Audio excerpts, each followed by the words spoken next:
truth you find is the key now. Reach your fear and you will all be free now. Community, it's time to get better. You can't avoid it, we're all in this together. Head high, fill your heart with love and light now. Come together and it will be alright now. Come together, you can't run forever. Come together, it's now, oh, it's never. Community, kids are dying in the streets now. Change your mind, unity is all we need now. Community, kids are dying in the streets now. Change your mind, unity is all we need now. Change your mind, unity is all we need now. Change your mind. Chris Sanders, Community All Unite TV, every Thursday from 8 to 8:30 on Comcast Cable. That's channels 1097 and 190. And we are here. Also, we're on YouTube. So please subscribe, like, comment, share. Your comments are going to help us get better because I'm going to read them. You don't think I'm going to read them to see where you think what we're doing is if it's influencing you, if it's informing you.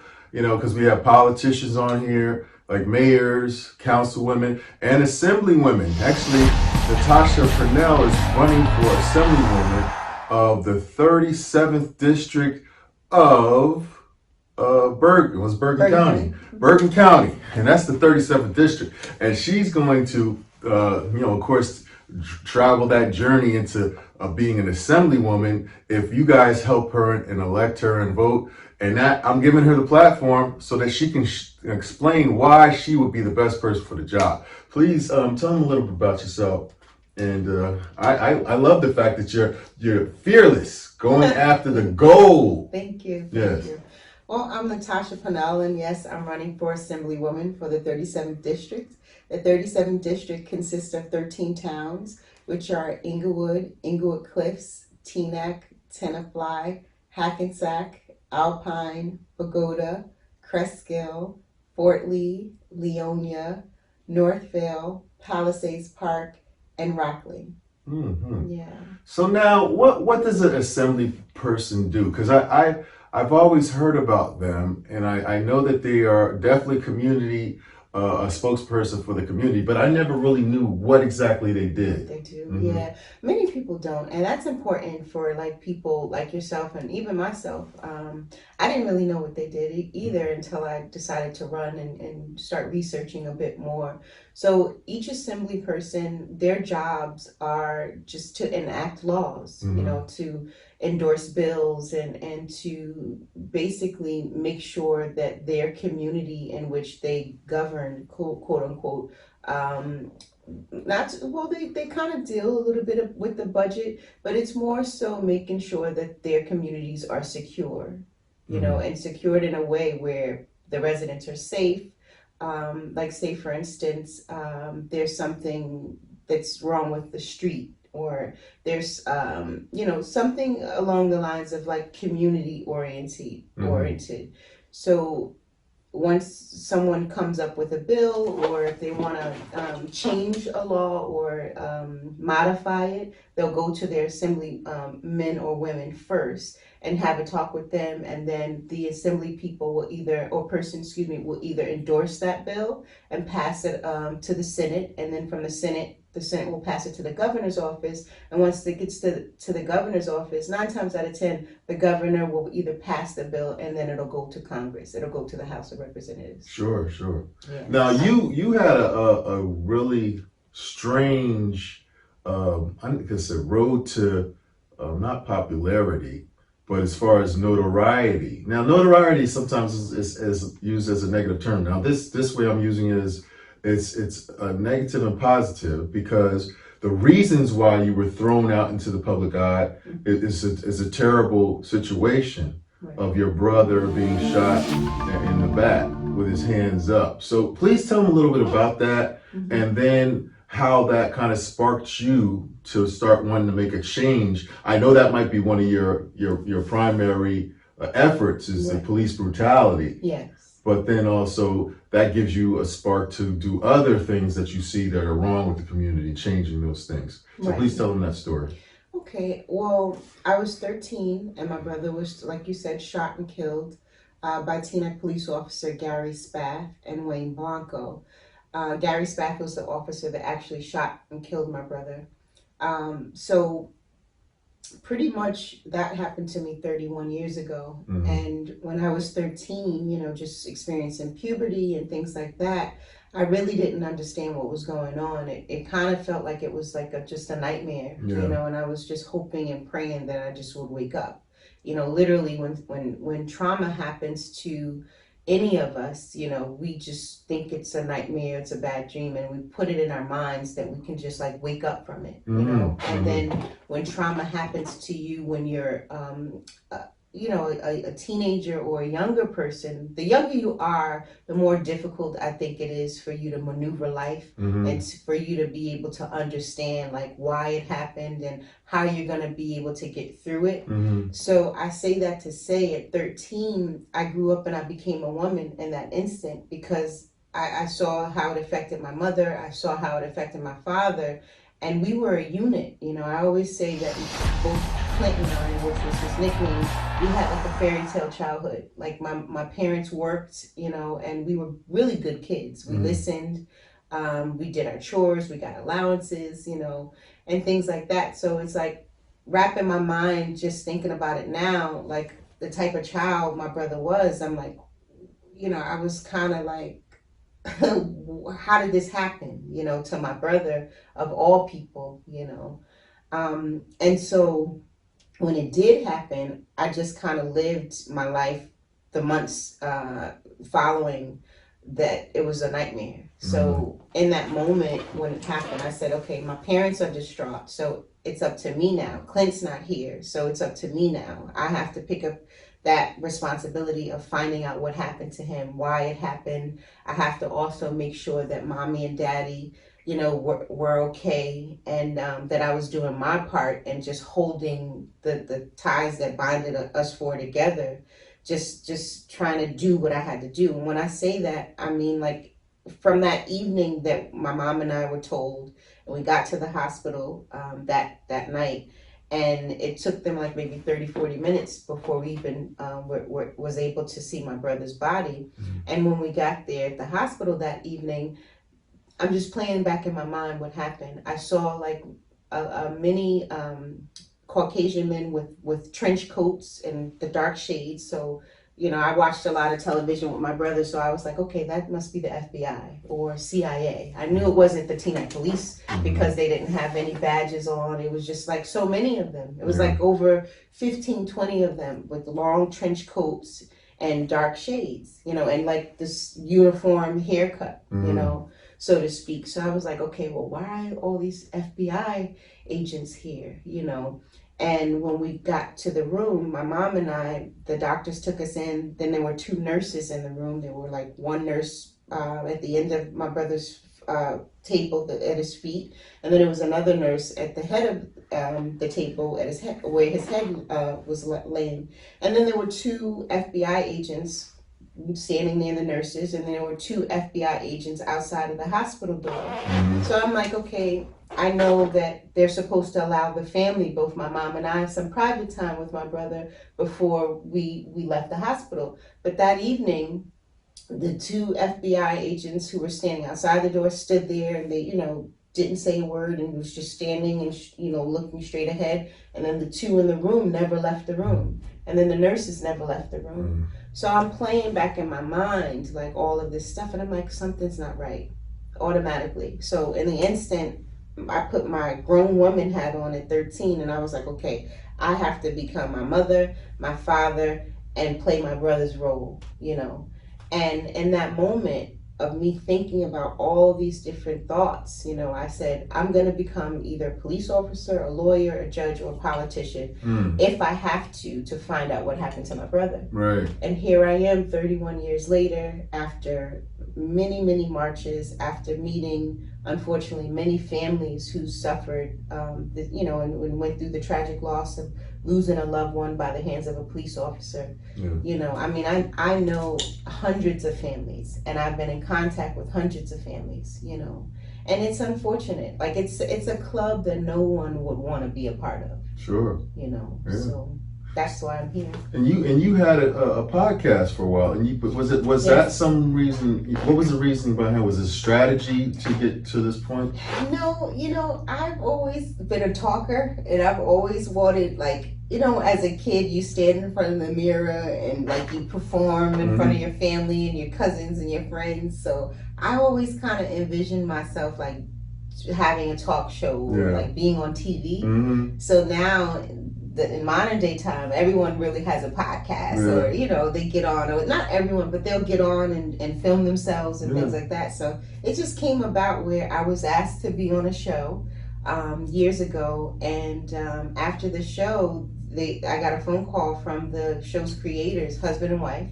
And they were like, "Oh yeah, our ratings went up. Do you mind being a co-host? Coming on?" And I was like, "Well, I don't know. Let me talk to my parents, because my parents are really leery, or were. My father passed away, but my parents were really leery about me going on talk shows and talking about my brother and things like that. Because my mom and my dad, it took them a long time, and myself, to grieve, because we were thrust into marching and fighting for justice. We didn't really have time to grieve, you know.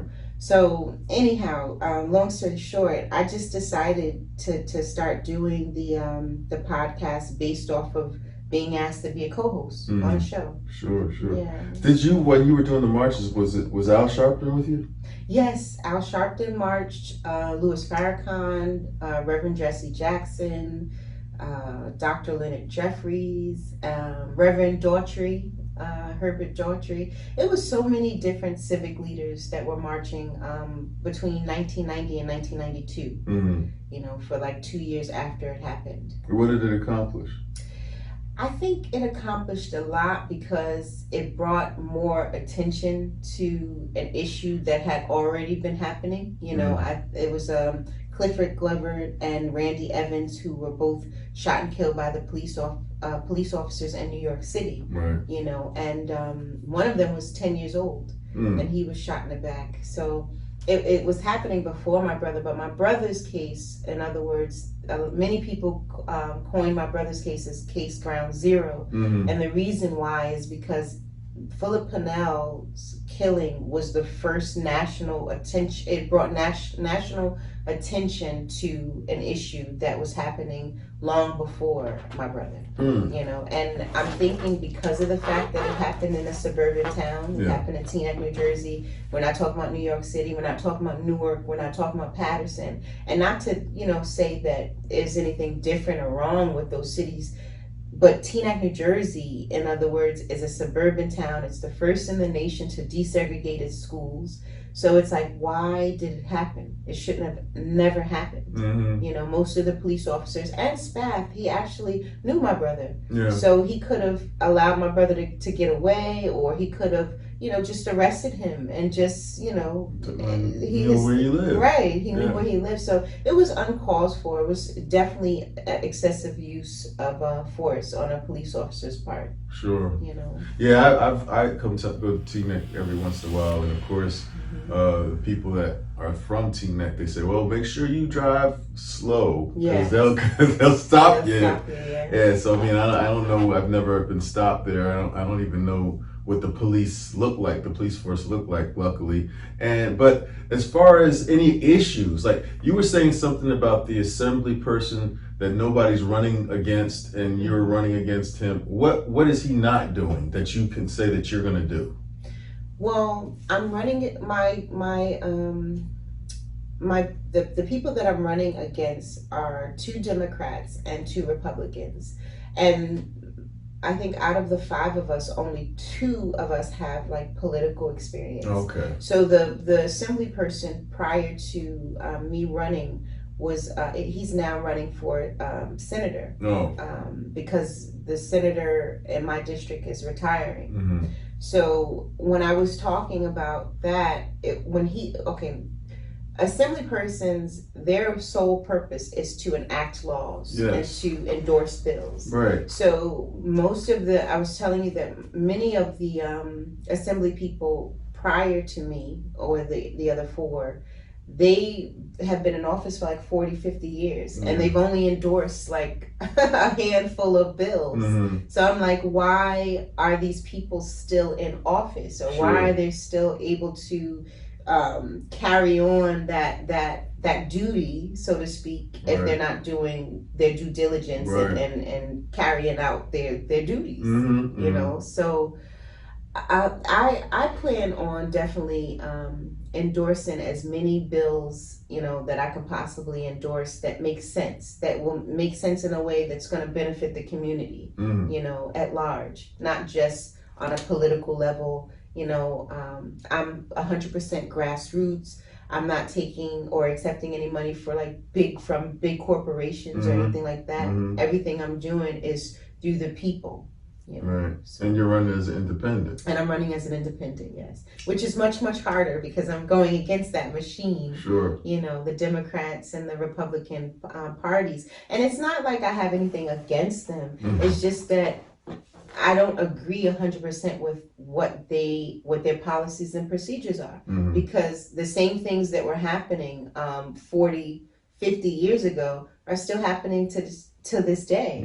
So that tells you a lot. That says a lot. You know? So are you a pioneer in this race, or is somebody independent run before, or were they successful? They have, and I think the last time an independent either ran or won was over 40 something years ago through my research. I want to say it was close to like 50 years ago. Right. Yeah, which is a really long time. Yeah. So I'm hoping that I win and that I carry it out because, like I said, I'm 100% for the people. My campaign slogan is "Our children and seniors first," because I feel that they're our most precious and yet vulnerable population of people. Sure. You know, that's many times left out. You know, and then people, I was talking at an event and someone, because I'm in my mid-40s, so I'm not a senior and I'm not a child, you know, and you as well. So they were like, okay, well, what about us? What about yourself? And I said, well, you know what? I took care of my father prior to him passing away because he had renal failure.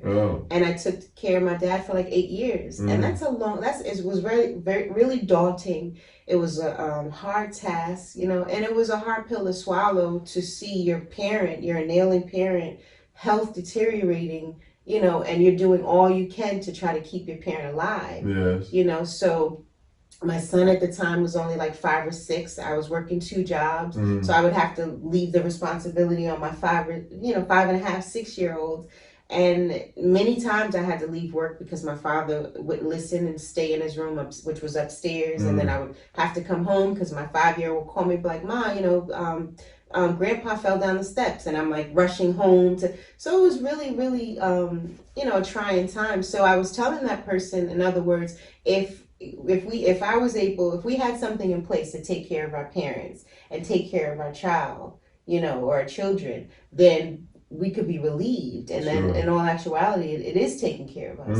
Us knowing and being like, you know, at ease that our parents and our children are being taken care of, then we're going to be taken care of. Sure. You know, so that was like my response to that. Right. If I was running, I'd like that. Children, seniors, but then I'd add a couple. Homeless, veterans. Yeah. Now, one of the things I hate about the way the system is set up is that our veterans are not celebrated. Our teachers are not See, now that's a simple fix, right? You know, teachers, veterans, homeless, children, and seniors. Right. Why not amplify the resources to taking care of these people? Because they've gone through this madness that is set up like this, and they made it to become a senior. Children are just getting started, and then these veterans are there. They went out to sacrifice their lives for us, and teachers are basically raising our kids. I mean, a lot of young folks.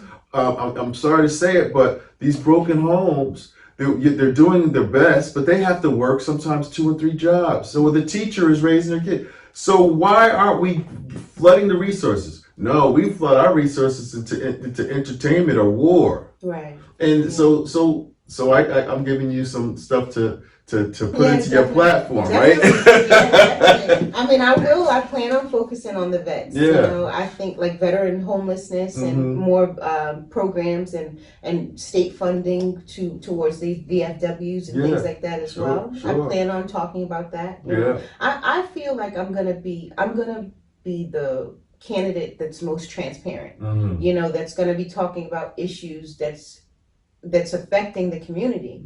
You know, many of the other politicians, I haven't even heard any of what their platforms are. I haven't even seen them out in the community.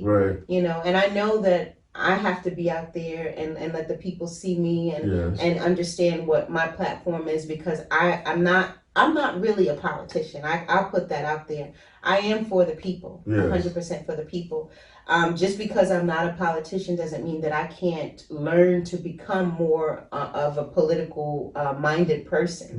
You know, but you can have policies and procedures down packed and not be a politician, not become a politician. Because and I say that to say, I use the term loosely, because to me, politicians, they don't really stand for the people. No. You know, so and it's not just my saying. That's been the response of many people in the community, white, black, you know, Spanish, Indian, Asian. You know, my interaction with the community at large, that's been their response. It's like, oh, you know, I stopped voting, or I gave up voting a long time ago because, you know, look who we're voting for. I don't even know who I'm voting for. They'll tell me that, and they're like, oh, you're the first politician that I've seen.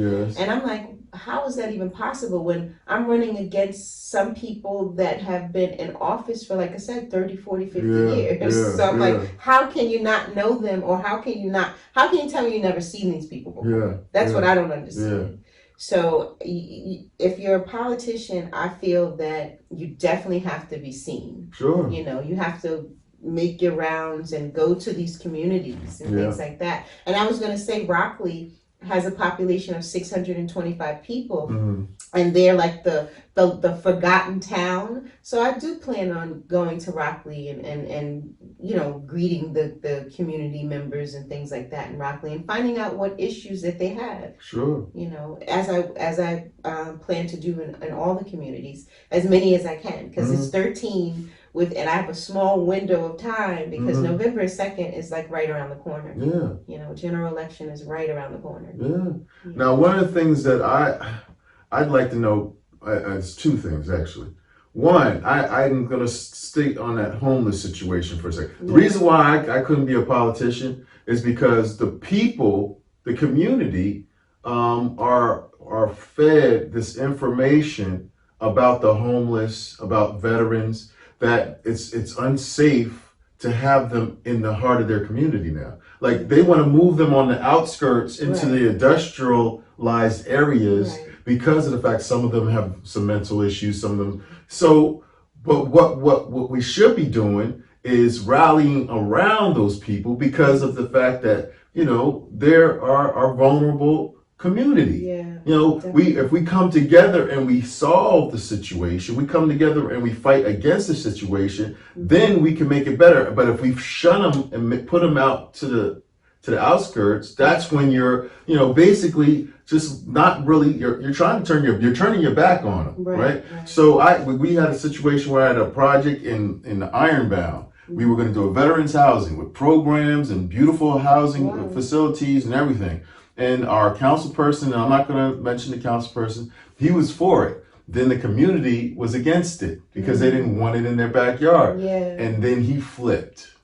So he basically did not take the time to explain that these people sacrificed their lives for us. Why can't we embrace them? And if there are some situations, of course, like any family, you deal with the situations and you get better educated about the situation, and then you're able to make it better. And make a cohesive community. So, but he didn't do that. So now the project didn't happen. But I'm just saying this to say that's the type of stances that me, if I was a politician, I'd be taking, and I probably wouldn't win because they'd be like, oh, but he's bringing these homeless people in my backyard. I don't want to see them. I don't want to go to work and see them. I don't care about them. Yeah, I laughed at that because it's so mind-boggling how like many politicians, they don't look at issues like you said. Mm-hmm. You said that if your main focus was that, you probably wouldn't win. Mm-hmm. And you're right. Yeah. And I'm hearing that people are trying to say, oh, well, you shouldn't say that, or oh, you shouldn't say that. And I'm like, why? This is a part of my platform. Yeah. These are the issues that I feel like really strongly about. Mm-hmm. So why should I curb my my platform just to win? Yes. Quote unquote. I mean, of course I do want to win. I want to win. That's 100%. But yet I still would like to focus on these issues, these pressing issues that's important. Because I think, like you're saying, like eventually, if you continue to sweep things under the rug, or if you continue to not address the issues at hand, it's going to be a trickling down effect, and it's going to start affecting the rich. It's going to start affecting the middle class, and then the poor is going to continue to become poorer. And then now, even with the COVID situation, like the homeless population, the homeless is going to increase because people can't afford to stay in their apartments, their homes, and things like that. And I'm not hearing about a lot of programs that's geared towards like facing that issue. And it's like the words of Nipsey Hussle when he said the marathon must continue. And it does have to continue. And it's not just going to continue with just Black people focusing on our own issues. We're going to need white people. We're going to need Spanish people. We're going to need all people, because the commonality, like the common bond that we all share is that we're all human first. Yes. It's like whether I'm Black or white or whatever, we're all human first. Sure. So and I plan on focusing on environmental issues, creating more green spaces, and green energy and things like that. And then definitely police reform and gun reform and things like that. I want to focus on issues that are pressing in my community. Those areas, that's what raises them to a higher level. And I think it's got to be blessed. Well. I mean, you become inspired. You become an inspired individual because people are looking at you and they're like, I should have done that. I should do that. I should do that. And it becomes inspired. There should be more independent people running. That's it. Can you imagine, like, if it was like a AOC or Shavonda Sumter, who's the Assemblywoman in Patterson? If you had about 10 of them in each locale or each district, because the number one thing too I wanted to mention, there are 40 districts within the state of New Jersey. That's a lot of districts, and each district has a senator and 2 assembly seats, 2 assembly people. So that's like 120 people that represents the state of New Jersey for the House of Representatives.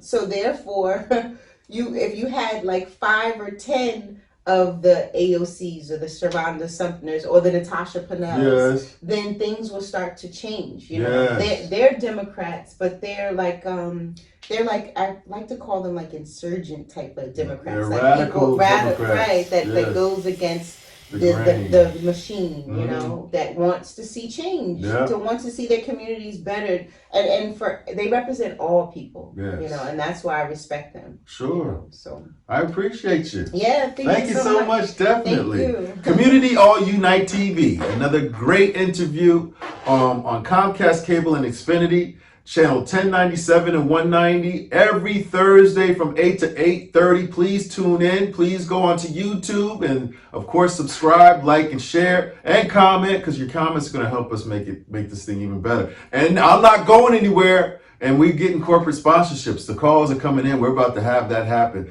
So please pray for us. Community All Unite TV, over and out. Unity, kids are dying in the streets now. Change your mind, unity is all we need now. Community, kids are dying in the streets now. Change your mind, unity is all we need now. Change your mind, unity is all we need now. Change your mind, unity is all we need now. Change your mind, unity is all we need now. is all we need.